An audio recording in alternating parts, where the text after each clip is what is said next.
Mike was one of my best friends. And, we did a lot together. And Mike was he was a very strong man. He's a good man. And he would want me to be strong now as well. And he was a good man. He wasn't the best father, the best friend, or the best husband. But I'm not either. But he's not what you heard he was. He loved his family. He took care of his family. February 6th, 2019, around noon, Daniels, West Virginia, a contractor named Jason Bowen gets a text from Natalie Cochran. Mike has gotten sick. She needs him to come to the house.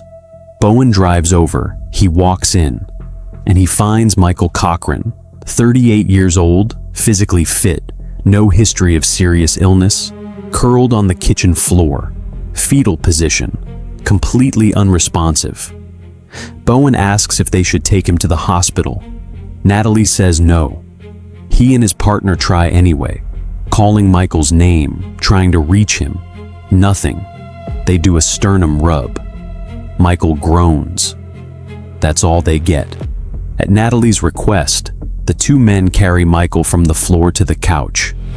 Then they stand there, looking at a man who cannot speak, cannot move, and cannot tell them what is happening to him. Bowen asks again about the hospital.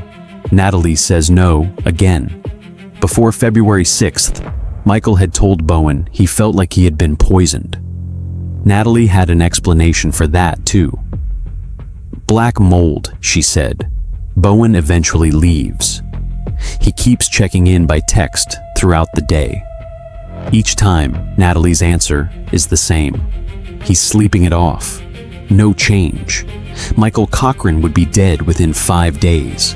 There are places in this country where people still look out for each other the way they did in Daniels. Small towns where neighbors show up without being asked. Where trust is the currency everyone trades in. If you're watching from somewhere like that right now, drop it in the comments. Because what Daniels gave to this family, and what was done with that trust, is exactly what makes this case so hard to look away from.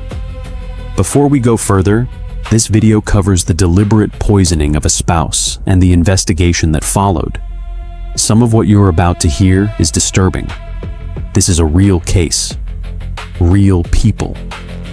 Viewer discretion is advised.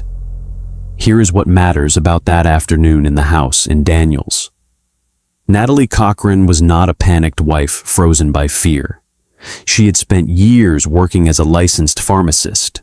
She understood the human body. She understood medications. She understood what happens when blood sugar falls to a level the brain cannot survive. And she understood, better than almost anyone in that room, exactly what was happening to her husband. The only question is when it started. I just asked you whether you observed her being a good mother to her children. Define good mother. Did she care for them? Did she provide them with food? Did she have a nice relationship with them? All of this that goes into the definition of a good mother.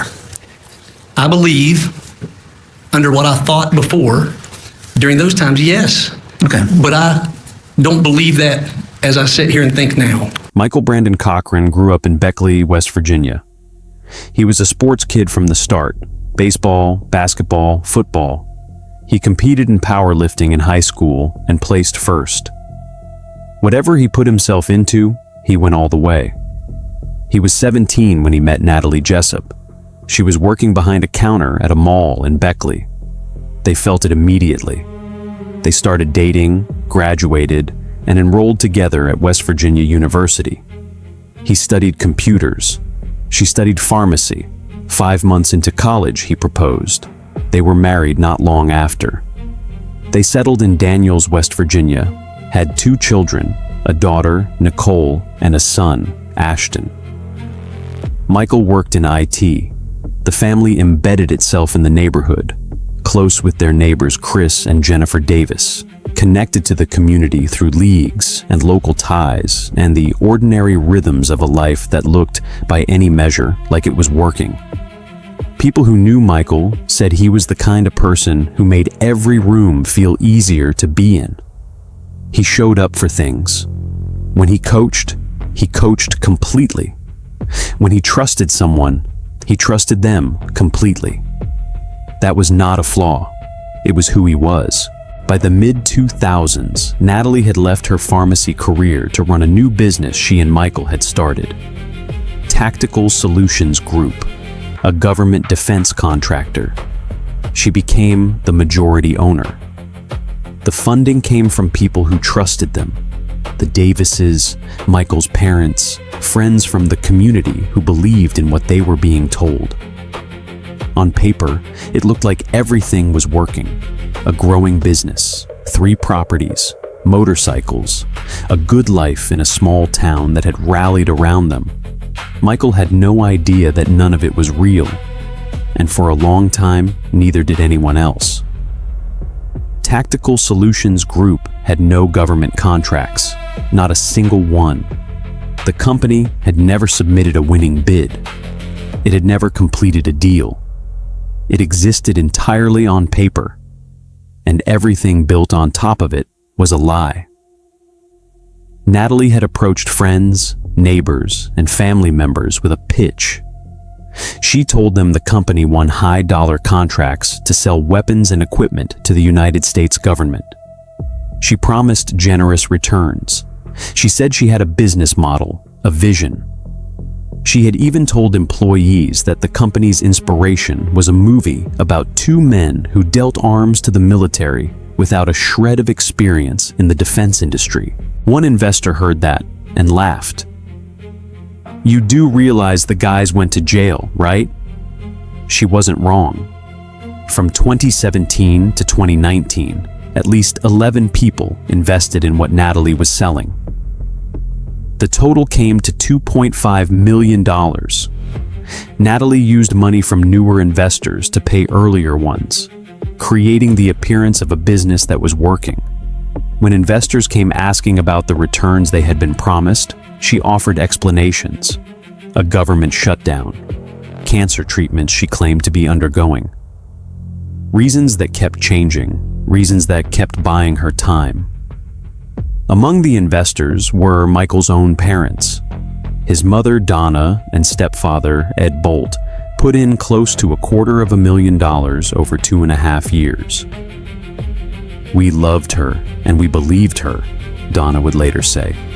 "Everything she told us, we believed everything she said to us." Natalie is going to use Michael's children to get sympathy here today. She tried to do that with their testimonies during the trial. Judge, please don't fall for her con. That's what Natalie does. She only cares about herself. She will use, abuse, and manipulate anyone to get in her way. But we know the real Natalie Cochran, the thief, the liar, the taker of life, and the doer of evil deeds. The first crack appeared through a middle school baseball league.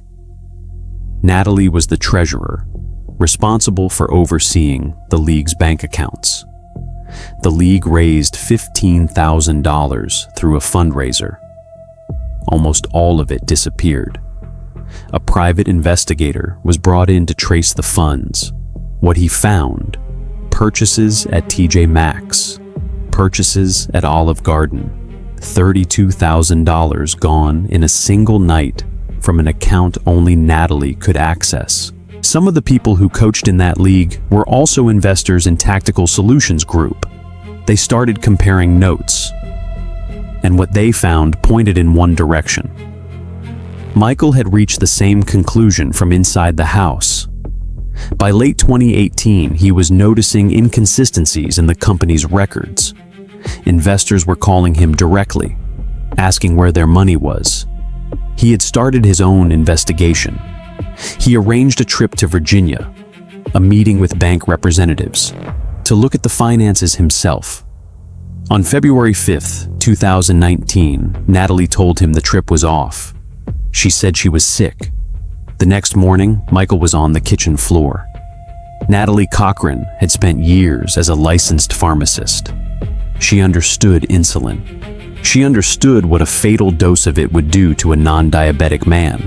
Without intervention, a person's blood sugar falls to a level the brain cannot sustain. She also understood something else. If no one suspected foul play, a pathologist wouldn't look for it. As a medical examiner would later testify, "You're not going to stumble across an insulin homicide." Friends and neighbors came to the house throughout that day. They saw Michael on the couch. They saw that he could not speak, could not respond, could not hold himself upright. A family friend who worked as a physician's assistant came to the house. She did not just suggest a hospital, she offered to drive him there herself. She named multiple hospitals, different distances, different directions. Natalie said no to everyone. Nothing was good enough, the friend later told the court. Michael's condition continued to deteriorate. He was unresponsive for hours. Natalie's answer, each time someone asked, was the same. He would sleep it off. By the time Michael was finally brought to a hospital, his blood glucose level had fallen to 21. A normal reading sits between 80 and 100. At 21, the brain has been deprived of what it needs to survive. The diagnosis was cerebral edema, severe swelling of the brain. He received 5 days of treatment. He never regained consciousness. On February 11th, 2019, Michael Cochran was declared dead at a hospice in Beckley. He was 38 years old. The official cause of death at the time was listed as undetermined. No foul play was suspected. The case was not opened. A medical examiner would later testify about exactly why that happened. Insulin, he explained, is not something a pathologist will look for unless they already have reason to suspect it. Without that suspicion, without that specific test, it will not appear. "You're not going to stumble across an insulin homicide," he said. Natalie had understood that before any examiner ever walked into a room. Within 4 months of Michael's death, she had arranged a deal to sell nearly half of Tactical Solutions Group for $4 million. The scheme had not stopped. It had not even slowed. She was still collecting, still promising, still operating as though nothing had changed. No one had looked at what was in the refrigerator yet. 4 months after Michael died, Natalie was still running the scheme. She had arranged a deal to sell nearly half of Tactical Solutions Group for $4 million. She was still collecting, still promising, still operating as though nothing had changed. Then an investor called the police. On June 25th, 2019, investigators executed a search warrant on the Cochran home in Daniels. The target was the Ponzi scheme. They were looking for documentation, financial records, and evidence of fraud. They found all of it, enough to support 26 separate charges against Natalie. But they also found something else. Sitting in the kitchen refrigerator was a vial of Humalog insulin. Michael Cochran had not been diabetic. He had no prescription for insulin. There was no medical reason for it to be there. Natalie had an explanation ready. Michael used insulin for bodybuilding, she said. He injected himself as part of his fitness routine. And after he died, she had thrown all of it out. The supplements, the steroids, everything. But the vial in the refrigerator was still there. And when investigators examined it, they found that it had been punctured. There was something else the search had uncovered in trial testimony. A neighbor, a close family friend, told investigators that on the morning Michael fell ill, she had dropped off a vial of insulin at the Cochran home. Natalie had told her she was feeling sick herself and needed it. The neighbor placed it in a bag, and her husband left it on the porch on his way to work. That was February 6th, 2019. The same morning Michael was found on the kitchen floor, investigators began looking at Michael's death differently. The fraud case moved forward. In 2020, Natalie pleaded guilty to wire fraud and money laundering in connection with the Ponzi scheme and was sentenced to 11 years in federal prison. She was ordered to repay $2.5 million to her investors. She was 6 months into that sentence when the second charge came. Investigators had pursued the question of Michael's death while Natalie sat in federal custody. His remains were exhumed. A second autopsy was conducted. A forensic expert reviewed the full medical record, the blood glucose readings, the brain swelling, the progression of symptoms, the timeline. His conclusion: the only credible explanation for what happened to Michael Cochran was an external dose of insulin administered by someone else. In November 2021, Natalie Cochran was indicted for first-degree murder. She had spent 2 years building a lie about a business. She had spent another 2 years building a lie about a death.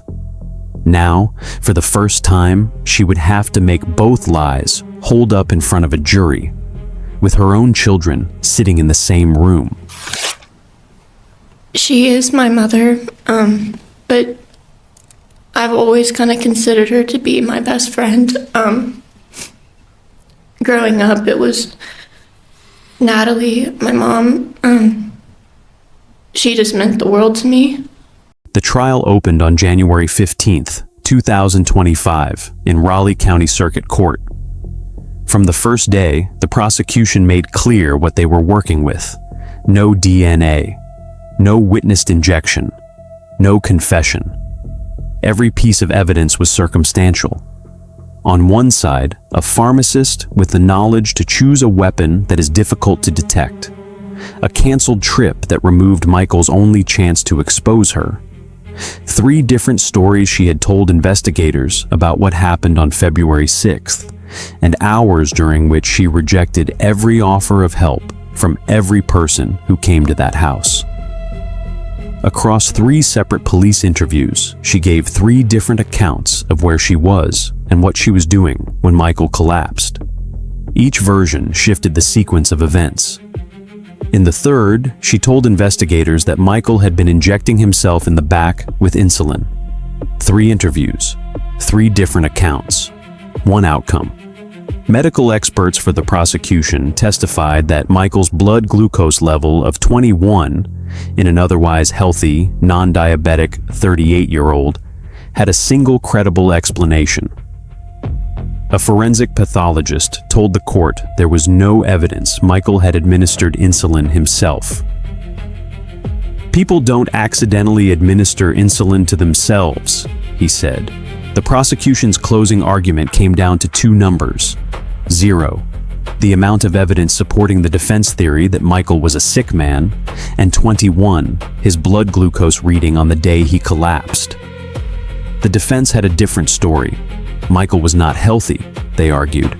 He was a bodybuilder who took 30 to 40 supplements daily and self-injected steroids and insulin. His daughter Nicole testified to the supplement ritual. Pills spread across the counter in a circle the size of a dinner plate, scooped by the handful every morning. Her teenage brother, referred to only by his initials to protect his identity, corroborated it. Both testified that their father ran the business. Both asked the jury for mercy toward their mother. 2 defense experts took the stand and said the cause and manner of death were undetermined.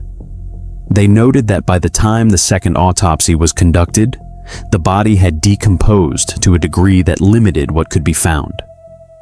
Natalie had told the court she intended to testify in her own defense. On day 7, she reversed that decision. She did not take the stand. What the jury also heard, a close friend of the family testified that while Michael lay on the couch on February 6th, Natalie turned to her and said, "If you could help me hold a pillow over his face. I don't like seeing him this way." The defense said no supplements or steroids were found in the home because Natalie had thrown them out. The prosecution said no supplements or steroids were found in the home because they had never been there. The jury deliberated for just under 2 hours. On January 29, 2025, the jury came back. Guilty, first-degree murder. Natalie Cochran stood in Raleigh County Circuit Court and heard the verdict read aloud. She had already been serving 11 years in federal prison for the Ponzi scheme. The murder conviction added a sentence of life without the possibility of parole, to be served on top of the federal time already running. The jury, given the option to recommend mercy, deliberated for roughly an hour and 20 minutes before returning a no-mercy verdict. She would not be eligible for parole. She would not be coming home. Outside the courthouse, Michael's mother, Donna, and stepfather, Ed Bolt, spoke briefly. February 11th of 2025 will be 6 years that Michael Brandon has been murdered, Donna said. This has been a very long, hard battle. Justice is done for Michael Brandon. The sentencing judge who had presided over Natalie's federal fraud conviction had said something at that earlier sentencing that stayed in the record. Even while her husband lay dying, the judge noted, she was attempting to continue the perpetration of her extensive fraud, and in a more robust and thoughtful way. Natalie's attorneys said they intended to appeal. Within weeks of the verdict, 3 delegates from Raleigh County introduced legislation in the West Virginia House of Delegates. House Bill 2789, named the Michael Brandon Cochran Act. The bill, if enacted, would require hospital intensive care units to administer a C-peptide insulin test to any unconscious patient or any patient presenting with a blood glucose level of 49 or below, regardless of whether that patient has a history of diabetes. A second test would be required post-mortem in certain circumstances. Hospitals that fail to comply would face a fine of $10,000 per violation. One of the bill's sponsors explained the intent plainly. The first step is education. Here's what to look for. Here's what could happen. And here's what needs checked. And here's the test to do it. The bill was referred to committee. As of early 2026, its sponsors are working on a refined version to reintroduce in a future legislative session. Michael's mother put it simply. She told an interviewer, "They won't have to wait for a result like we had to wait. 6 years." The verdict is entered. The law is being written, but neither of those things is what Michael Cochran left behind. Michael Brandon Cochran grew up in Beckley, West Virginia. He was a sports kid who became a sportsman. He competed in powerlifting in high school and placed first. His parents separated when he was young. His mother remarried, and the man she chose, Ed Bolt, became the kind of stepfather Michael didn't take for granted. He grew up close to both of them. He stayed close his whole life. He coached youth baseball. He coached youth football. He showed up for other people's children the way he showed up for everything, completely. People who knew him described a person who made every room feel easier to be in. Someone who never knew a stranger. He met Natalie when he was 17. He loved her for more than 20 years. His mother, Donna, said watching him build that life was something she never stopped being grateful for. "We just thought they were doing so good," she told investigators. "We were so proud of them." His stepfather, Ed, gave a victim impact statement after the verdict. He said he thinks about Michael every day. "I miss him. I miss, hey buddy, what's going on? What are you up to?" he said. "Seems like a small thing. But it's the small things that I cherish the most." Chris Davis was Michael's best friend. He and his wife Jennifer had their lives turned over by Natalie too. Defrauded, deceived, used. They were in that house on February 6th, 2019. They saw Michael on that couch. They begged Natalie to let them take him to the hospital. At sentencing, Chris Davis took the stand and told the court he was a good man. Investigators concluded Michael Cochran went to his grave not knowing what his wife had done. He had been kept in the dark about the fraud the same way everyone else had, fed the same excuses, given the same stories, told to be patient, told the money was coming. He believed in the business. He believed in her. He was 5 days from a meeting that might have changed everything. He never got there. He was 38 years old. He had a daughter named Nicole and a son whose name the court protected. He had a mother who stood up in a courtroom 6 years after his death and said she would always be his voice. He had a stepfather who misses the small things. He had a best friend who called him a good man. He died on the floor of his own kitchen on a Wednesday morning in February. And the person he trusted most told everyone who came to help that he just needed to sleep.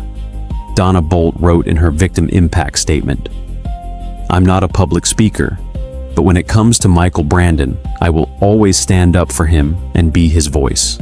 That is what she has done. That is what this case leaves behind. 38 years old, a father and a coach, a son and a friend. Not a verdict, not the sentence. Michael Brandon Cochran, gone on February 11th, 2019, and remembered every day since.